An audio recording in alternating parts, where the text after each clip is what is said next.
सार्वजनिक आरोग्य विभागाकडून CPR रुग्णालय चालवलं जातं, पण 2001 साली कोल्हापुरात राजर्षी शाहू महाराज शासकीय वैद्यकीय महाविद्यालय सुरू झालं। त्यामुळे CPR रुग्णालय वैद्यकीय शिक्षण विभागाकडे हस्तांतरित झालं, पण तरीही जिल्हा शल्यचिकित्सकांचा कारभार पूर्वीपासून अस्तित्वात असलेल्या कार्यालयातून सुरू होता। पण CPRचं नूतनीकरण झाल्यानं वैद्यकीय शिक्षण विभागानं जिल्हा शल्यचिकित्सकांच्या कार्यालयाला चक्क टाळं ठोकलं। त्यामुळे जिल्हा शल्यचिकित्सक कार्यालयाच्या ताब्यावरून शासकीय वैद्यकीय महाविद्यालय आणि सार्वजनिक आरोग्य विभागाचा वाद उफाळून आलाय। कोल्हापूरमधील छत्रपती प्रमिलाराजे रुग्णालयाला थोरला दवाखाना म्हणून ओळखलं जातं। या रुग्णालयाचा कारभार जिल्हा शल्यचिकित्सकांच्या अधिपत्याखाली चालत होता।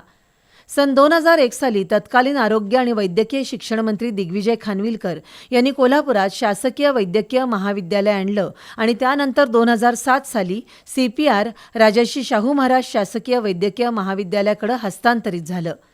त्यानंतर वैद्यकीय शिक्षण विभाग आणि सार्वजनिक आरोग्य विभाग असा वाद निर्माण झाला। CPRच्या आवारातील जिल्हा शल्यचिकित्सक कार्यालय वैद्यकीय महाविद्यालयाला मिळावं असा आग्रह आजवरच्या सर्वच अधिष्ठातांनी धरला होता। तरीही गेली 20 वर्ष जिल्हा शल्यचिकित्सक कार्यालय CPRच्या मुख्य इमारतीमध्ये सुरू होतं। आता वैद्यकीय शिक्षण विभागानं CPR परिसराचं नूतनीकरण केलंय, त्यामध्ये जिल्हा शल्यचिकित्सकांचं कार्यालय सुद्धा अद्ययावत झालं।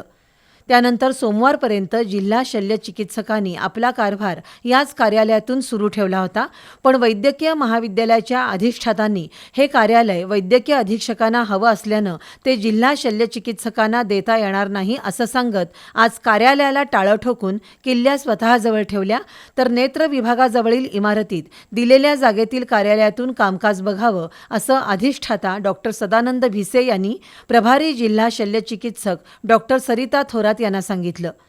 त्यामुळे आज सकाळी कार्यालयाच्या मालकीवरून सार्वजनिक आरोग्य विभाग आणि शासकीय वैद्यकीय महाविद्यालय यांच्यातील वाद उफाळून आला। शासनाच्या 2 विभागातील या वादातून वैद्यकीय शिक्षण मंत्री आणि सार्वजनिक आरोग्य मंत्र्यांनी तोडगा काढण्याची गरज आहे।